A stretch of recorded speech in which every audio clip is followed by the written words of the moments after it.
Hello, guys, and welcome back to Starcaster Remarks alongside James and Chris. My name is Ryan Chambers. We are the official Dallas Stars podcast of THPN. Thank you to our sponsor, DraftKings Sportsbook. As always, that promo code is THPN. And as always, we owe all of our gratitude to the Dallas Stars tonight. Tyler Seguin gets a goal before midnight, before his bedtime. Stars take the win here tonight. 2-1 in overtime to take a 2-1 series lead. Guys, they have led the series a grand total of 1 minute and 2 seconds, and they have a 2-1 series lead. This was and I'll paint a picture for you guys here.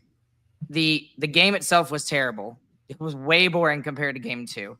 The officiating was terrible for both sides, and in the end, it didn't matter. I thought the Stars were the better team, and I thought they deserved the win tonight. Yeah, agreed. It's a great road game. I mean, you talk about it being boring. That's exactly what the Stars wanted when you're going into Ball Arena and Gabriel Landeskog is playing his first game since lifting the cup. And making that a boring game is exactly perfect. I said the first 10 minutes of that game, the Stars needed to survive. They didn't survive. They took it to the Avalanche. I didn't think that was going to be possible given the amount of energy they were going to have. And they did it. They took it straight to the Avalanche, dominated that period. They were really good all game. They just couldn't.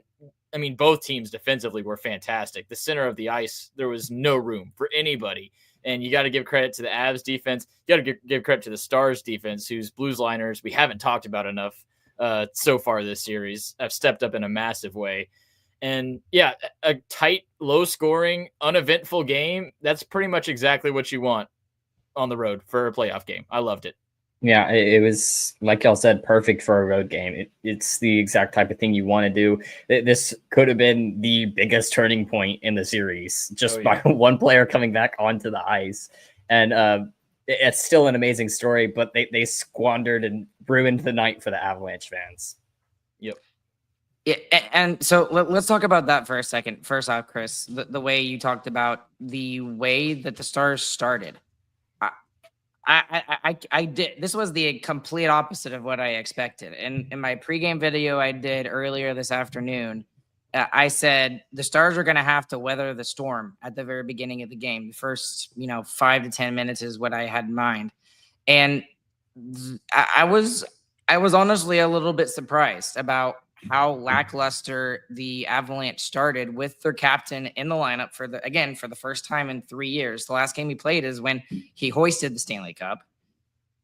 And that's not a knock at the Stars. I was shocked, absolutely shocked that the Stars were the better team in the first period. I really, truly was. You can't say the Avalanche are bad. I think that's unfair to the Stars defense. They have been absolutely incredible. The amount that Cody Ceci.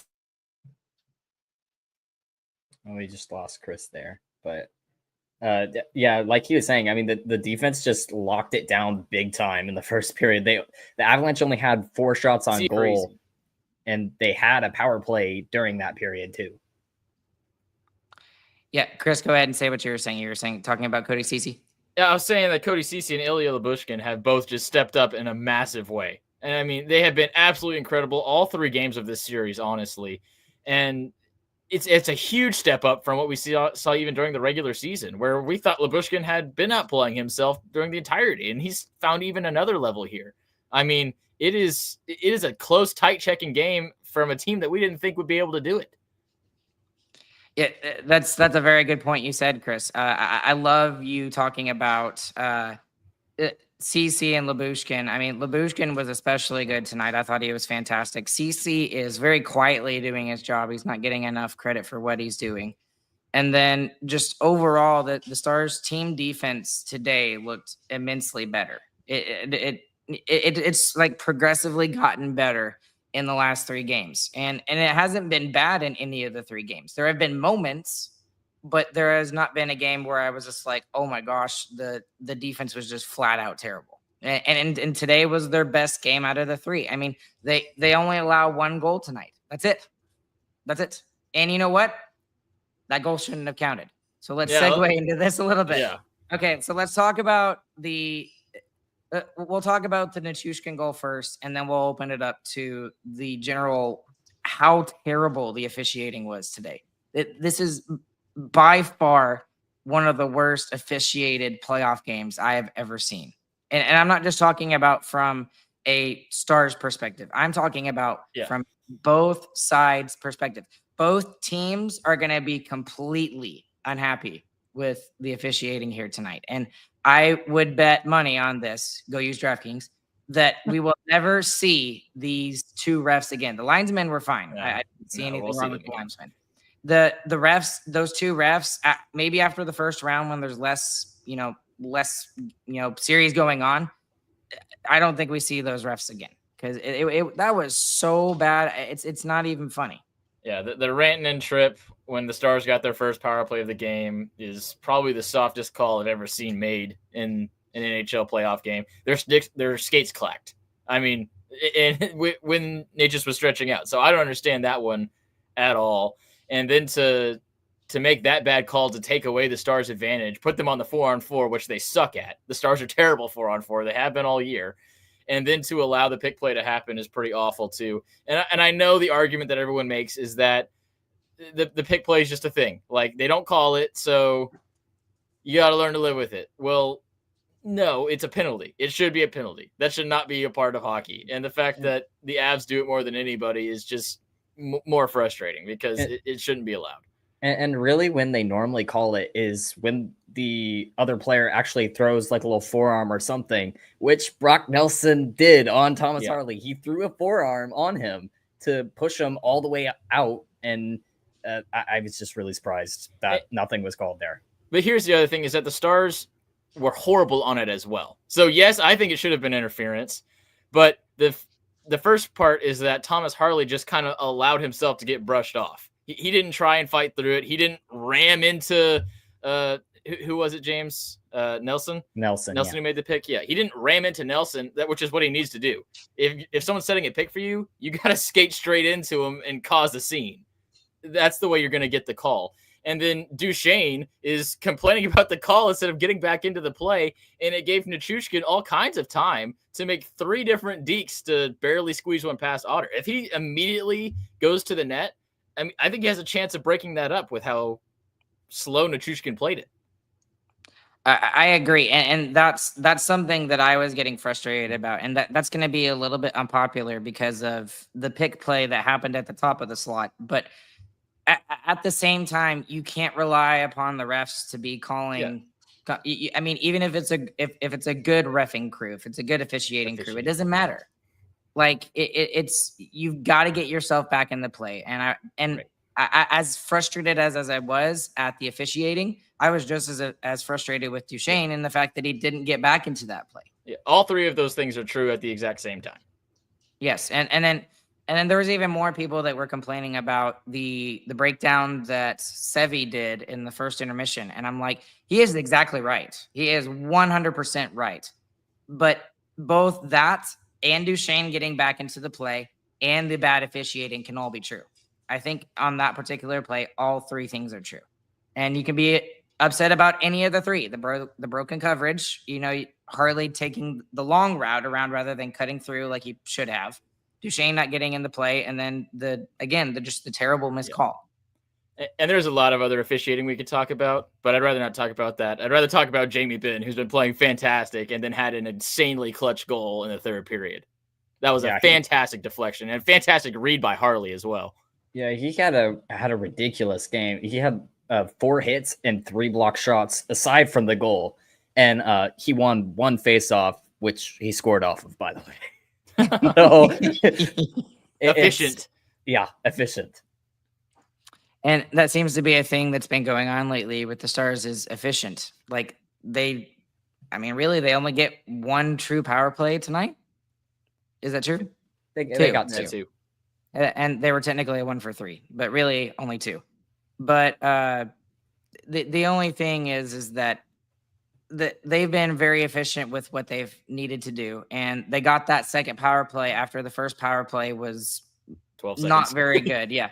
Well, the second power play, the first power play in the 3rd period is what I'm talking about. Oh, gotcha. But they saw it as a second chance, and they were like, okay, we're going to get it now this time. And that seemed to be the only way they were going to have to score on Blackwood here tonight, which he wasn't as dominant as in other games, but I don't think he was asked to do as much in this game like Otter was. Otter had to face a lot more high danger chances, even though I thought the Stars were the better team. Right. The one save when it was 5-on-5 on again, it was Nelson. Period. Yeah. And that one was insane. That's the biggest save of the series. I mean, that showed that Otter out to a Blackwood right there just with that one alone. Even if he lost, that showed that Otter was in control of that game. Fantastic game by Jake Oettinger. Like normal, Playoff Otter on the road was fantastic, and they needed him in those few spots where their defense did slip up a little bit. Yeah, and that shot was a elevated shot too. It was a great shot. Up high, and Otter just reached across with his blocker. It's literally like the outside of it too, not even the top of it, and just knocks it down. I mean, it was a ridiculous save. Flat out stoned, and that's the thing that we don't often credit Otter for. We're like, he's super technically correct in everything. His positioning is perfect. His movements are perfect, but his athleticism and his just scrambliness is generally not what we think about when we think of Jake Oettinger. That one, I mean, he saved it with the inside of his blocker. That was just pure will to keep that puck out of the net. That was fantastic. By the way, it was not my intention to jump from Ben to Otter. So I need to say something about Ben because I feel bad about not mentioning it, but he has been fantastic. He really has been. The physicality he has shown up. He's played better in these last 3 games than he did ever in the regular season. And he had good stretches in the regular season. He absolutely did. So, and that needs to continue for the Stars to be successful moving on. Definitely feels like he was powering up at the end of the regular season. Yes. We'll take it. And then with Otter, he was especially really, really good at the end of the third period, I thought. It felt like the Avs were starting to press a little bit and the Stars were leaning back a little bit. And he made some really big saves and calmed everything down when it looked like there was going to be more chaoticness around him. And he said, nope, I got it, snatched it. No rebounds, no pucks going off of him, any of that sort of stuff. So that was wild. Again, he was huge, and specifically at the end of the third period for me. And then the only bigger save than Otter's was Esa Lindell's at the start of the overtime. I think it was right after the penalty expired, and Lehkonen is wide open after a juicy rebound at the top of the crease, and he makes the block shot. Insane play by Esa Lindell. I mean, that's another one where it's like, you're a defenseman. You shouldn't be dead center in the middle of the crease to make a play, and yet he is because it's desperation. And this is why he is the best penalty killer in the NHL. Like, they're not just looking at time on ice. Yes, you could look at time on ice and say that alone, and the fact that the Stars were like first in the NHL in penalty killing for the longest time during the duration of the season. Yes, you could look at those two things. But look at the play he makes. Otter was fantastic, but Esa is the one that saves the game. That's my personal opinion. And without Esa's play there, Marchment is not able to get retribution for the stupid penalty that he took, being an F1, going down deep, and then letting Seguin deposit the puck in the back of the net. Yeah, let's talk about that play, because that is the most Mason Marchment thing that has ever happened in the history of the universe. He takes the worst penalty ever in the final time. Yeah. At the worst time, the final 30 seconds. You don't even really need to be pushing that hard, and he clearly hits him in the face. The refs missed it again, by the way, and then did the same thing that they did with the McKinnon thing. Whatever, sure, he did high stick him, and to sit in the box, get bailed out by your penalty kill that went 6 for 6, I think it was tonight officially. I think one of those was 12 seconds, but whatever. I'm going to take it. 6 for 6 was fantastic.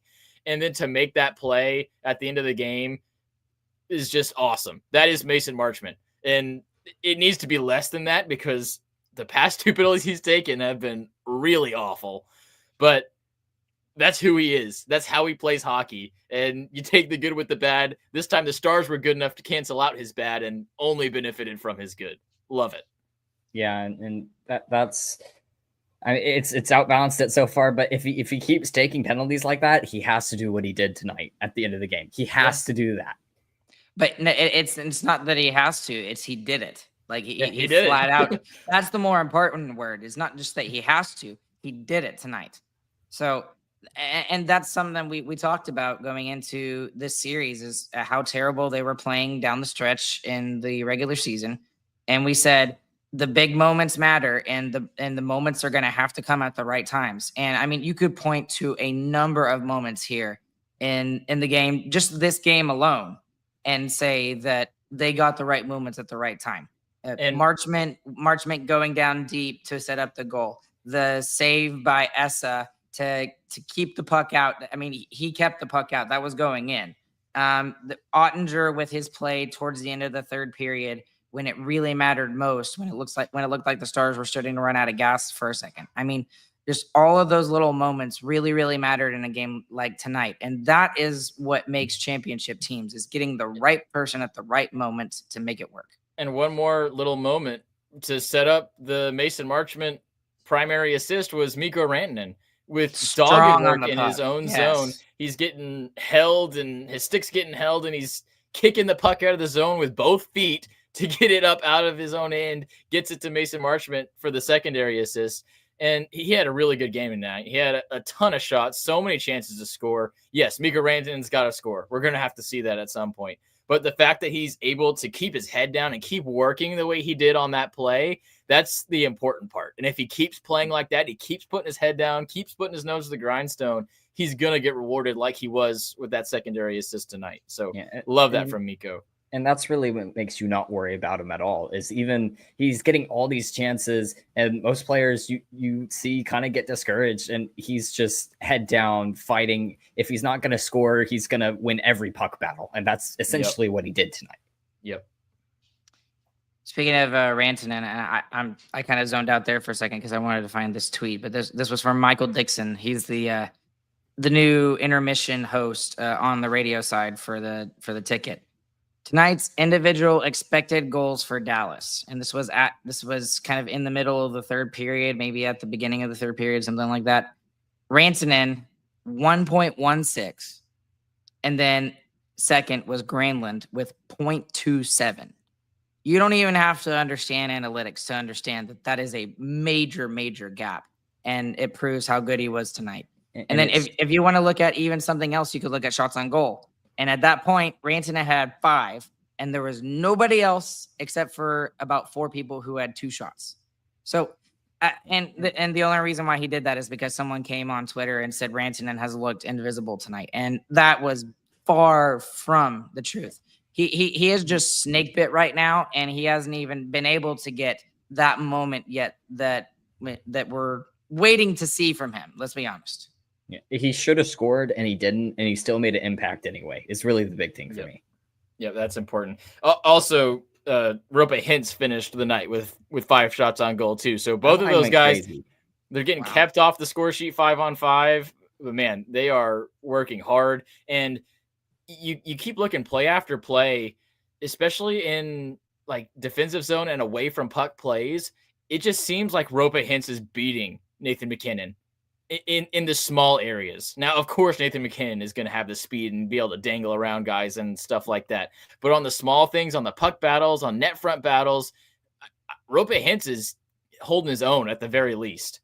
So that's been fantastic. And then the last thing, of course, Tyler Seguin with the goal, second of the series. Insane. And this is a dude who he's been injured and hurt in every single playoffs he's played in, and he's scrapped through all of it and hasn't been able to produce the way he wants or the way we expect him to. And the fact that he's getting rewarded now after such a big comeback from another hip surgery for him and recovering as fast as he did is just incredible. It is so cool to see him get so instantly rewarded like this. And he has just kind of jumped right back onto that line with Duchesne and Marchment, and they've been good. They have been, and you know, they switched Rantanen and Dodonov on those two lines, and they've left that line alone. And there was a reason for it, and it paid off here a little bit tonight. So, and that's what he said post game after the first game he came back. He was asked, like, was there any worry that you'd have to take some time to rebuild that chemistry? And he was like, no, that was never a question. There. Yeah. Those 3 guys just play so well together. Duchesne with his speed, Marchment with his F1 ability and his forechecking ability, and then Seguin just has such a high hockey IQ that even though he's lost a lot of his speed that he had earlier on in his career because of his hip surgeries, he's still able to do the stuff like he did tonight. And this is why we said in the our little pre-series episode that Tyler Seguin is a much bigger deal for the Dallas Stars than Landeskog is for the Avalanche, and he's proving it so far. And before we talk about Landeskog, because I do want to talk about that, I thought it was hilarious, and I realized it when I looked at my phone and what time it was. The goal was scored at 11:57, so Seguin was able to score the goal before his bedtime. So I thought that was hilarious. I had to tweet that out, and I really hope that Colin Blackwell is giving him some crap for it here tonight. That'd be awesome. So, anyway, before we talk about other stuff associated with the game, I did want to throw this in here because I think this is important. It is good for hockey, and it is a good storyline, and it's great for an individual like Landeskog to be able to come back and play in a game like this. It was, as a Stars fan on the opposite side, playing against him in a major playoff series, I was still very, very happy to see him back in the lineup and playing. And yes, he didn't look like the same Gabriel Landeskog from 3 years ago, but nobody would expect him to be. But it's just fantastic for the sport. It's a good storyline. It's a great story. I hope he can keep playing. That's just my only hope as a person for him, that he gets to keep playing. Obviously, the speed was gone. Like, I mean, we've seen a decline of speed with Tyler Seguin with all of his injuries. It's even more drastic with Landeskog.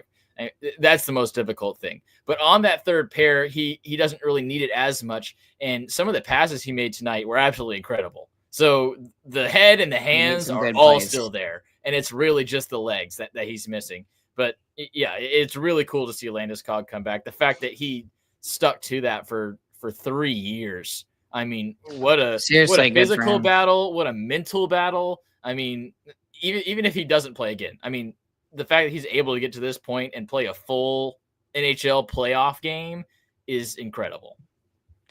And I especially loved the ovation that he got. You know, he was given basically like a rookie lap during warmups, which I'll be honest, I got a little bit teary-eyed watching. That was really cool to watch. And then same thing when his name was announced in the starting lineup. Like, you knew that they were going to give him that opportunity. Like, that was one of the coolest things that I think I've seen out of a hockey game in a very long time. Like, just absolutely fantastic getting to see that. One thing to note for him, he did only play 13 minutes time on ice tonight. That's pretty much tied with Charlie Coyle and just a little bit more than Yoel Kiviranta. Pretty much everyone else on oh no. There's a few others. So he's not way under. I just get shocked by how much the Avs top line plays. But only 13 minutes in a game that went 3.5 periods. That's not very much. Agreed. Absolutely agreed. Okay. Other storylines that y'all want to talk about, because there's a couple of other ways that I want to go, but anything that y'all specifically want to talk about? Just hammer the PK again. I mean, it's incredible how clutch it's been in this series for the Stars. A couple of massive kills the past 2 games, especially. And all the credit goes to Jake Oettinger and Esa Lindell, I feel like. Like, yeah, other people have done great jobs. Sam Steele on the 5-on-3 when the series started was fantastic. But Lindell and Otter have been the backbone of that PK forever, and they're still carrying it right now. It's awesome. Yeah. Another thing, we forget that this team hadn't won a game in 8 games until game 2. And I feel like that's really where they got all their energy from in the first period. I mean, being able to win again after that long, even as a fan, I was like, dang, it has been a minute. Yep. I did want to discuss the time on ice a little bit in terms for the defensemen, because it's very, very top heavy for the Dallas Stars, as to be expected. I mean, Harley ends with 13 seconds under 30 minutes. Lindell ends it with 27:19, and then even Ceci 24:08 and Lyubushkin at 23:10. So that shows you why they relied upon guys like Dumba at the end of the regular season, who's not playing in the playoffs right now, because they knew they were going to have to rely upon these 4 guys, and specifically the top 2 guys throughout this playoff series. And so far it's worked. Yeah. And the other big thing with Esa Lindell's time on ice is 8 minutes of penalty kill time tonight. That's insanity. 8:09 on one night. That's just ridiculous. Just utterly and complete ridiculous. And on that point, reinforcements are on the way. Miro Heiskanen is in Denver right now. He took morning skate again. There's a 2-day break between this game and game 4, which you got to think there's going to be a practice on Friday. I mean, that seems like the time where you fully test out Miro Heiskanen and see if he's ready to go. And if he is, a Miro Heiskanen added to this D-core is going to be insanely massive. Even if he's 70%, it's going to be a huge improvement. Yeah, so I was actually discussing this with Padre, the patriarch himself. Let's say that he is ready to go for game 4. For me personally, I would be very weary upon continuing to rely upon Harley and Lindell as much as we have. Now, it's worked for 3 games. It has. I don't know if it lasts for the whole series, though. I think they can for maybe this series, but not past that. And he was saying now that, maybe the Stars are up 2-1 in the series, maybe they wait one more game for him to get him from 70% to 85%. I'm making up words in based off of what he said. But I don't think you rest him. No. Personally, like if he's ready to go and he's at 70% and he wants to play, you throw him in. Yeah, because you are relying so much upon the top end side of your D-core that even if he plays just 15 minutes, 16 minutes, that is a huge relief on guys like Harley and like Esa Lindell. So that's just, and obviously we know that's not going to happen. Miro's going to come in the lineup. He's going to play like 37 minutes in his first game back, but probably not. But even that little bit would help the Stars tremendously. Right. That's just my personal opinion in game 4. I think this gives you the luxury where if you're questioning, like, oh, he might be able to do it, then you don't play him. But if he's saying he's ready to go and he looks ready to go in the practice that you get, you play him 100%. The Avs are on their back foot. You just took it to them in their own barn when their captain came back for his first game in forever. I mean, you put the boot down. That's what you do. And that's what I feel like Miro Heiskanen is going to be. And that's going to be such a massive difference maker for this team. Like Robo being out, your top scorer being out is big. And it's crazy to probably the outside fans to hear this, but Miro Heiskanen is more important than Jason Robertson by a considerable margin for this team. Yeah. So I don't disagree with you at all. And I don't think that a lot of people would find that amazingly crazy. He is just so important to this team. And if he comes back, that is going to be a nightmarish difference for the Colorado Avalanche. Like it's going to be nightmarish. Like, and now we're up 2-1, and this is without Miro Heiskanen or Jason Robertson. Yeah. You could argue our number 1 guy on the D-core and our number 1 scorer as well. And we're still able to all the Avs fans that were in our comments after game 1, you're now down 2-1 in the series, and we don't have our best forward or our best defenseman. Man, y'all suck. Clip that. I kept getting on Dad because he kept saying, McKinnon, you suck during the power play. And he was so like, good. Dad, stop. Please stop. He had 9 shots on the night. 9 shots. He was so by far the best player on the ice. McKinnon is crazy. He's trying to drag this team to the finish line. Okay. And one other thing about this, since we're talking about fans and stuff like that, all of the people that said a long time ago after game 1 that it was just too late and this was down in the dumps. And I told you guys, what was my hope meter going from? It went from 15% to 90% just based off of that one game in game 1, even though that they lost. And they've continued to play the same way and they've gotten rewarded for it. And honestly, I would also say is that the bounces haven't even gone in favor of the Stars either in a majority of this playoff series. Yeah. And they're still up 2-1. So I'm not going to say that I told you so, but I'm going to say it. I told everyone so. Yeah. I felt tremendously better about this team's chances, even after the game 1 loss. And at least for right now, knock on wood, it's been proven right, my hope in this team. Yeah, and the question of can this team flip the switch? They can, but it takes one game. And they took that game, they flipped the switch. Now Stars playoff mode is on, and it looks great. And you got to – there is a little bit of holdback I'm going to give you, is that both games were won in overtime. These are tight games. The Stars outplayed Colorado in both of these games, and we are not executing enough. Which is true. We're executing. That's not true, actually. We are executing enough, but just enough. You got to get more from your guys who are paid to do it. And that's going to make these games look on the scoreboard the way that they do on the ice. And then one other thing that I wanted to talk about, guys, is just a couple of injuries to look out for. And poor Bischel. He's just too tall. Oh my yeah. Gets hit in the no square where no one wants to get hit. I was really, really terrified for a second.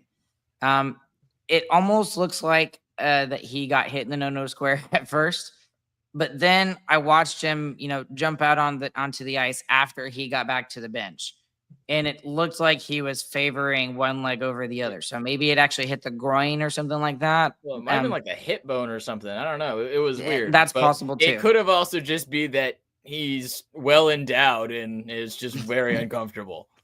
That is true too. Flip that. And the other one, the other one that we need to be aware of, and this might be a bigger deal than some people think it is, but Oscar Beck. He's just taking breaks at the end of the second periods. He's not hurt. He's dealing with something. And he has left both the second periods of the last 2 games. And as much as I love Maverick Bork, and trust me, he's going to be a player in this league, Oscar Beck, fits the bottom 6 better than Maverick Bork does. And it's just the size of him, the way that he plays. He's a penalty killer. He's great defensively in his own zone and, even through the neutral ice. So that's going to be a bigger hit to the Stars than people seem to think it will be if he's not able to play moving forward. Now, the good thing is that both of those guys did come back and they finished the game. But, obviously a long playoff series, a grueling series. It's a very physical series that can take a toll on a guy quicker than maybe in the regular season. So just 2 guys to be aware of and watch out for.